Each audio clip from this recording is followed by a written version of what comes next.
Did you know that Albert Einstein battled depression for years, or that Van Gogh's brilliant mind brought him both artistic genius and unbearable torment, or that Hemingway, with his extraordinary insight into the human condition, eventually took his own life?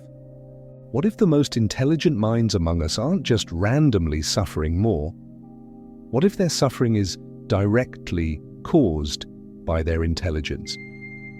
This isn't just speculation, it's a pattern so consistent throughout history that it demands explanation. Think about it in your own life. Have you ever been told you think too much? Ever felt exhausted by seeing problems others seem blissfully unaware of? Ever envied someone who seems perfectly content with simple explanations that you find hopelessly inadequate? Friedrich Nietzsche looked directly at this uncomfortable truth when he boldly declared, "To think is to suffer." Not as some gloomy complaint, but as a profound revelation about what it means to be conscious. By the end of this video, you'll understand the hidden connection that links your intelligence to your struggles, and more importantly, you'll discover why this seemingly cruel arrangement might actually be the doorway to a kind of fulfillment that most people never experience in their entire lives. Nietzsche wasn't the first to recognize this connection between intelligence and suffering. Throughout history, thinkers have grappled with this seemingly cruel paradox. Socrates, centuries earlier, claimed that the unexamined life is not worth living, while simultaneously acknowledging that this examination often leads to discomfort and alienation. The price of wisdom, it seems, has always been a certain kind of pain.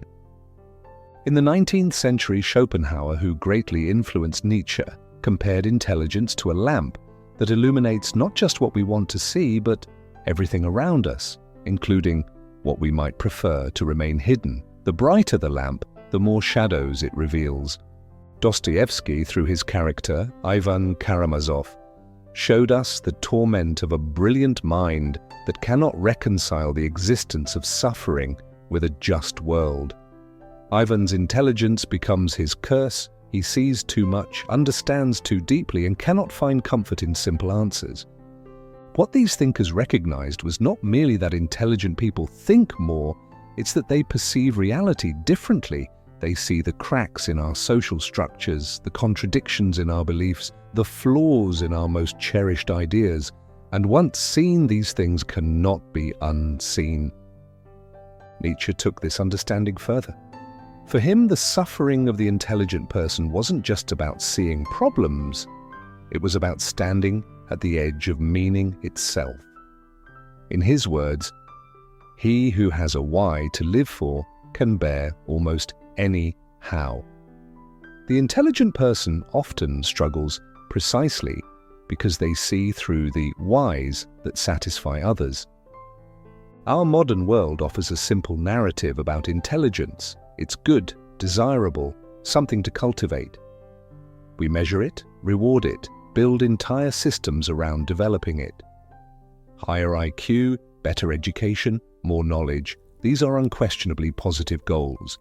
Yet this one-dimensional view misses something essential that Nietzsche understood.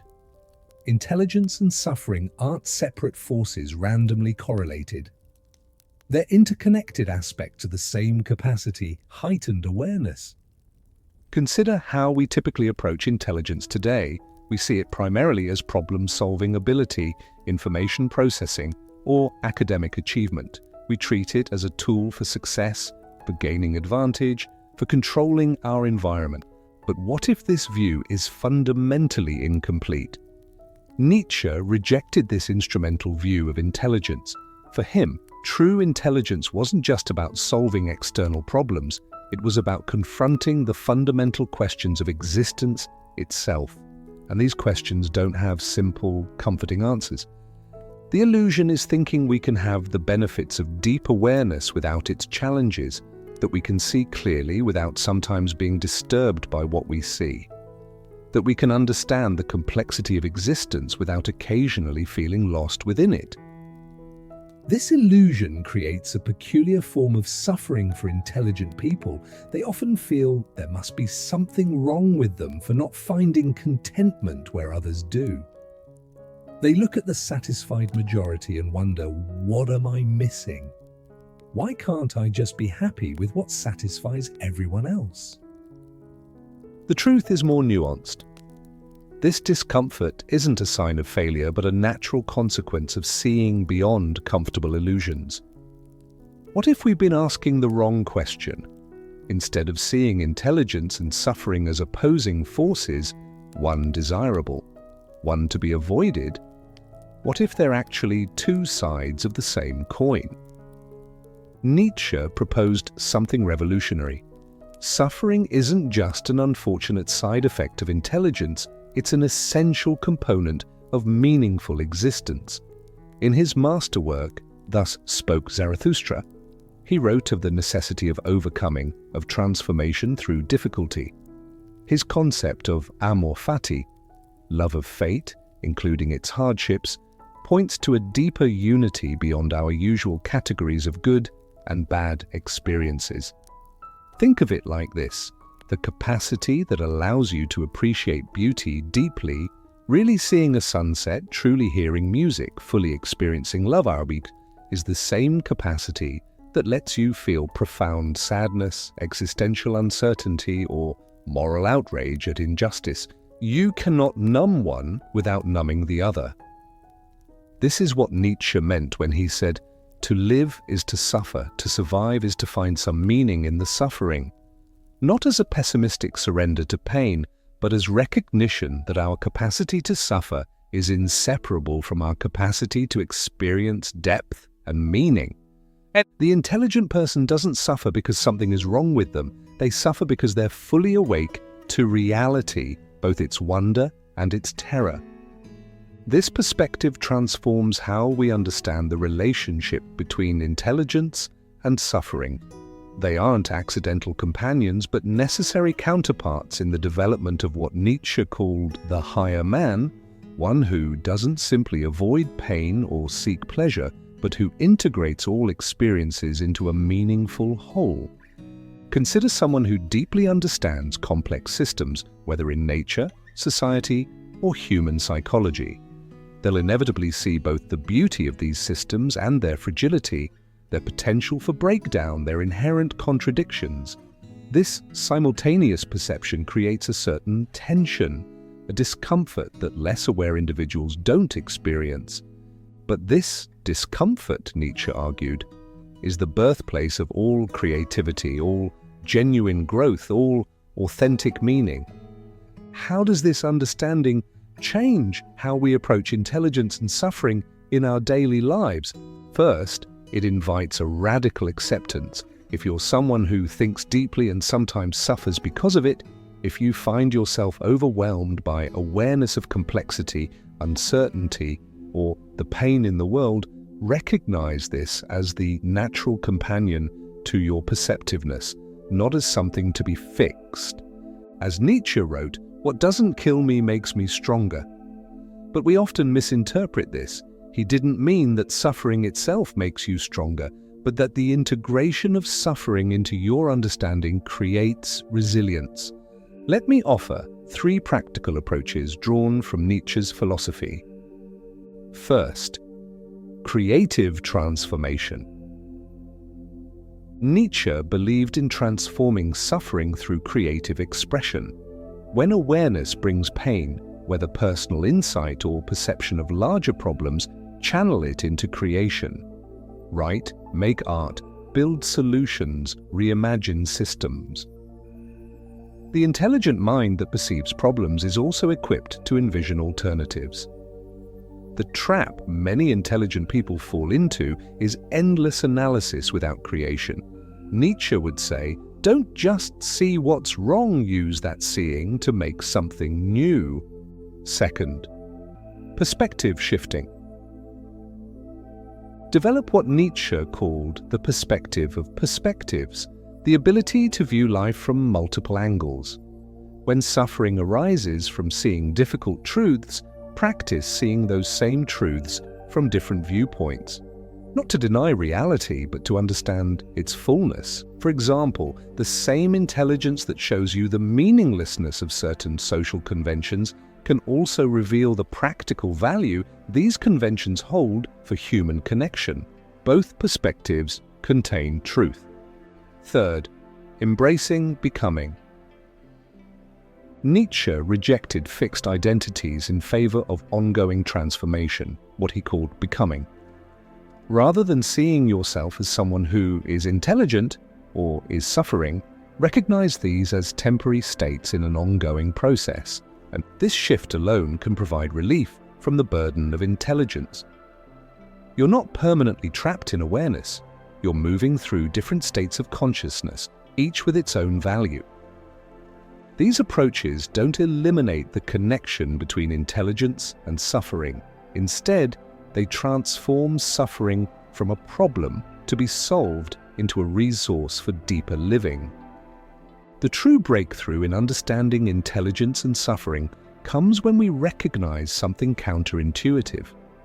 What we call suffering in the intelligent person is often not suffering in the conventional sense. It's closer to what Nietzsche called the great health, a willingness to experience the full range of human consciousness. Consider this profound observation from Nietzsche. In every real man, a child is hidden that wants to play. The intelligent person suffers partly because they maintain this childlike clarity of perception in a world that demands we dull our senses to function. The breakthrough is realizing that this sensitivity, this refusal to look away, to oversimplify, to accept comfortable lies, is not weakness, but uncommon strength. Think about what happens when we face a painful truth directly instead of turning away. There's initially more discomfort, yes, but there's also an unexpected liberation. The energy we were using to avoid reality becomes available for living authentically within it. This is what Nietzsche meant by his famous statement, "He who would learn to fly one day must first learn to stand and walk and run and climb and dance. One cannot fly into flying."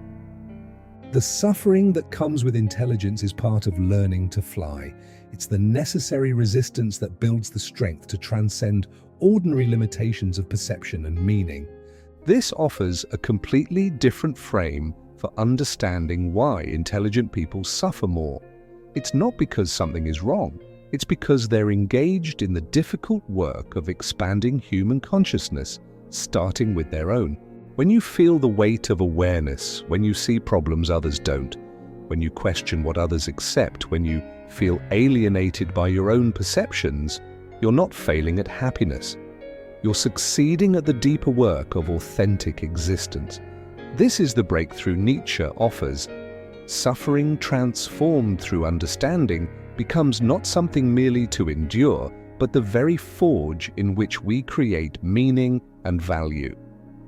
So where do we go from here? How do we live well with both our intelligence and the suffering it sometimes brings? Nietzsche's answer wasn't to seek less awareness or more comfort.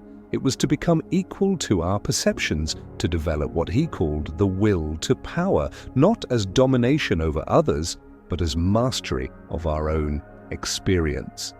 Start by noticing when your intelligence becomes a source of suffering. Is it when you see through social pretenses? When you recognize problems without solutions? When you perceive the gap between what is and what could be? Instead of trying to see less, challenge yourself to see more completely.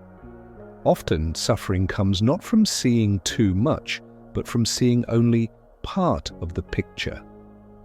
If you see the meaninglessness of conventional success, can you also see the beauty in human striving despite its ultimate impermanence? If you perceive the flaws in human systems, can you also recognize the remarkable achievement those flawed systems represent?